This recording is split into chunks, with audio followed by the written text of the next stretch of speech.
Hi and welcome back to my YouTube channel swingable Ani and இன்னைக்கு பார்த்தோம் அப்படின்னா நம்ம வந்து பத்மநாபபுரம் அரண்மனையை பற்றி இந்த அரண்மனை பார்த்தீங்க அப்படின்னா எங்கே இருக்குது அப்படின்னு பார்த்தீங்க அப்படின்னா தக்கலை அப்படின்னு சொல்லக்கூடிய ஒரு பிளேஸில் இருக்குது. இது எங்கே இருக்குது அப்படின்னா கன்னியாகுமரி டிஸ்ட்ரிக்டில் இருக்குது. இந்த இடத்துல பார்த்தீங்க அப்படின்னா இந்த அரண்மனை வந்துட்டு ரொம்பவே வந்து அழகாக இருக்கும். அது மட்டும் இல்லாமல் இந்த இடத்துல வந்து பார்த்தீங்கன்னா இப்போ இதை வந்து யார் டேக் ஓவர் பண்ணி நடத்துகிறாங்க அப்படின்னா கேரளா கவர்மெண்ட் தான் வந்துட்டு இதை வந்து பாதுகாத்துட்டு வராங்க. இது வந்து 1601ஆம் நூற்றாண்டுல வந்து கட்டப்பட்ட ஒரு அரண்மனை.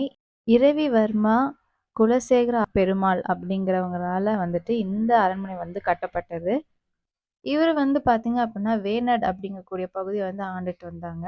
எந்த காலகட்டத்தில் அப்படின்னா 1592 இருந்து 1609ஆம் நூற்றாண்டு வரைக்கும் இவர் வந்து ஆட்சி பண்ணியிருக்கார் அந்த இடத்துல. இந்த அரண்மனை வந்துட்டு போர் அப்படின்னு சொல்லிட்டு நிறைய விஷயங்களால வந்துட்டு அழிஞ்சு போயிடுச்சு. அதுக்கப்புறம் இது மறுபடியும் வந்து கட்டியிருக்காங்க. அரண்மனை வந்து பார்க்கறதுக்கு எப்படி இருக்கும்னா அப்படியே வந்துட்டு கேரளா ஸ்டைல்ல இருக்கும். கேரளா ஸ்டைல் ஆர்கிடெக்சர் தான் வந்துட்டு இந்த அரண்மனையில வந்து கட்டியிருக்காங்க. பத்மநாபபுரம் பேலஸ் அப்படின்னு சொல்லப்படுது. இதுக்கு இந்த பேர் மட்டும்தானே அப்படின்னா கிடையவே கிடையாது. இதுக்கு இன்னொரு பேரும் இருக்கு. கல்குளம் பேலஸ் அப்படின்னு சொல்லக்கூடிய இன்னொரு இந்த அரண்மனைக்கு வந்துட்டு இருக்கு.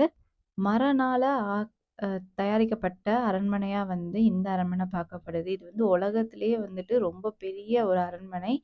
இப்படி வந்து வுட்டால வந்து பண்ணியிருக்கக்கூடிய ஒரு அரண்மனையா இருக்கு. இப்ப வரைக்கும் இது வந்துட்டு நம்ம தமிழ்நாட்டுல வந்துட்டு ஆர்க்கியாலஜிக்கல் டிபார்ட்மெண்ட் வந்துட்டு இது வந்து பாதுகாத்துட்டு வராங்க. இது வந்துட்டு வெள்ளிமலை அப்படின்னு சொல்லக்கூடிய இந்த மலையுடைய அடிவாரத்துல தான் வந்துட்டு இந்த அரண்மனை வந்து இருக்கு.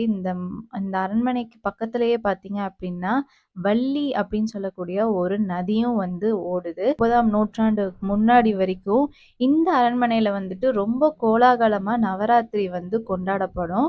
ஆனா, இப்ப பார்த்தீங்க அப்படின்னா, அது கொண்டாடப்படுறது கிடையாது. அது 1839ஓடயே வந்துட்டு நின்றுச்சு. அதுக்கப்புறம் வந்து நவராத்திரி அந்த இடத்துல வந்து கொண்டாடப்படல அப்படின்னு சொல்லிட்டு அந்த ராஜ வம்சத்தை சேர்ந்தவங்க 1935 வரைக்கும் அந்த அரண்மனைய அவங்க கிட்ட தான் வச்சிருந்தாங்க. அதுக்கப்புறம் இது வந்து என்ன பண்ணாங்க அப்படின்னா, அதுக்கப்புறம் வந்துட்டு இவங்க வந்து என்ன பண்ணிட்டாங்க, அந்த கவர்மெண்ட் கிட்டயே வந்து இந்த அரண்மனைய வந்து குடுத்துட்டாங்க. குடுத்ததுக்கு அப்புறம் தான் வந்துட்டு கவர்மெண்ட் வந்து இந்த விஷயத்த பாதுகாக்கணுங்கிறதுக்காக இது வந்து மியூசியமா வந்து மாத்துனாங்க. இதுல வந்துட்டு என்னென்ன ரூம்ஸ் எல்லாம் இருக்கு அப்படின்னு பார்க்கலாம். மொத்தமா வந்து 4 பகுதியா வந்து பிரிச்சிருப்பாங்க. கிரவுண்ட் ஃப்ளோர்ல வந்து பார்த்தீங்க அப்படின்னா, இந்த மாதிரி ராயல் விஷயங்கள் எல்லாத்தையுமே வந்து வச்சிருந்திருக்காங்க. அதுக்கப்புறம் ஃபர்ஸ்ட் ஃப்ளோர்ல பார்த்தீங்கன்னா, ராஜா வந்து ஓய்வெடுக்கிற அறை, அதுக்கப்புறம் வந்து அவர் வந்து படிக்கக்கூடிய அந்த விஷயங்கள், அந்த அறைகள், அதுக்கப்புறம் வந்துட்டு அவர் ஓய்வெடுக்கக்கூடிய அந்த விஷயங்கள் எல்லாம் வந்துட்டுமே இந்த ஃபர்ஸ்ட் ஃப்ளோர்ல வந்து இருந்திருக்கு. இந்த அந்த ஃபர்ஸ்ட் ஃப்ளோர்ல பார்த்தீங்கன்னா, ராஜாவுக்கு வந்துட்டு ஒரு ஆ கட்டில் வந்து வச்சிருக்காங்க. அந்த கட்டில்ல பார்த்தீங்கன்னா, 64 வகையான மூலிகைகளால அந்த மரக்கட்டில் வந்து செய்யப்பட்டிருக்கு. அந்த இதில பார்த்தீங்க அப்டின்னா, அவ்ளோ மருத்துவ குணம் வந்து அந்த கட்டில்ல வந்து படுத்தா வந்து எந்தவித ஒரு விஷயமா நோயா இருந்தாலுமே, அந்த கட்டில்ல வந்து படுக்கிறப்போ வந்துட்டு சரியாயிடும் அப்டின்னு சொல்லிட்டு சொல்றாங்க. அப்பேற்பட்ட கட்டில வந்துட்டு யார் குடுத்தாங்க அப்டின்னா, டச் நாட்லேருந்து வாணிபம் பண்ண வந்த ஒருத்தர் வந்துட்டு இது வந்து ராஜாவுக்கு பரிசா குடுத்துருக்காங்க. அப்படி பரிசா கொடுக்கப்பட்ட கட்டில் தான் இது. இதுல வந்து பார்த்தீங்க அப்டின்னா, ரொம்பவே வந்து இப்போ வரைக்குமே வந்துட்டு இந்த கட்டில் வந்துட்டு அப்படியே வந்து ஆர்க்கியாலஜிக்கல் டிபார்ட் வந்துட்டு பார்த்துட்டு இருக்காங்க.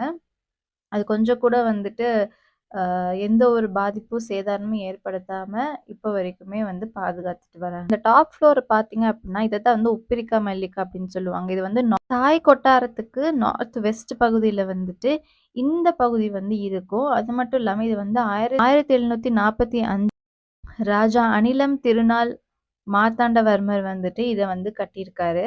தெக்கே அப்படின்னு சொல்லக்கூடிய அந்த விஷயம் வந்து என்னவா இருந்திருக்கு அப்படின்னு பார்த்தீங்கன்னா, அதாவது வந்து பெர்சனலா இப்ப ராஜாவா இருக்கலாம், இல்ல ராணியா இருக்கலாம், இல்ல அவங்களோட இளவரசர், இளவரசி இவங்களா இருக்காங்களே, இவங்க எல்லாத்துக்குமே வந்துட்டு கடவுள் வழிபடுற இடமா வந்துட்டு இது இருந்திருக்கு.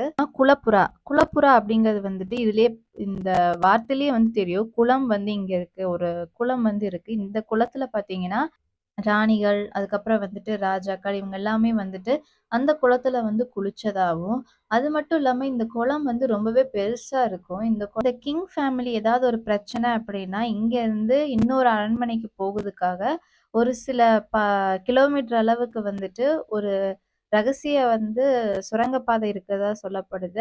பார்த்தீங்க இந்த அரண்மனையில பார்த்தீங்க அப்படின்னா, ஒரு பெரிய கிளாக் டவர் இருக்கு. அந்த கிளாக் டவர் பார்த்தீங்க அப்படின்னா, ரொம்பவே பெருசு. அது மட்டும் இல்லாம, இந்த கிளாக் டவர் பார்த்தோம்னா, 300 வருஷம் பழமையான கிளாக் இருக்குது. இப்பவும் வந்துட்டுமே வொர்க் ஆகுற கண்டிஷன்ல தான் இப்பவும் இருக்கு. அது மட்டும் இல்லாம இந்த ஹால்ல ஒரே நேரத்துல 1000 பேர் உட்கார்ந்து சாப்பிடுற அளவுக்கான வசதி இந்த ஹால்ல இருக்கு. கிட்டத்தட்ட முட்டை, கடுக்காய் இப்படின்னு சொல்லிட்டு சுண்ணாம்பு இந்த மாரி நெறைய விஷயம் கலவையா செஞ்சு தான் அந்த ஃப்ளோர் போட்டுருக்காங்க. ரொம்பவே பளபளன்னு இப்ப வரைக்குமே நல்ல பாலிஷிங்கா இருக்கும். இப்ப நம்ம சிமெண்ட்லாம் யூஸ் பண்றோம். பட் அந்த டயத்துல சிமெண்ட்டுக்கு பதிலா அவங்க இந்த மாரி விஷயத்த தான் யூஸ் பண்ணி கட்டியிருக்காங்க. இன்னைக்கு இந்த பத்மநாத அரண்மனைய பத்தின விஷயங்கள்லாம் நான் சொல்லியிருக்கேன். உங்களுக்கு இந்த வீடியோ பிடிக்கும்னு நம்புறேன். அடுத்த வீடியோல சந்திக்கிறேன். Until then bye from Twinkle Bell Aani.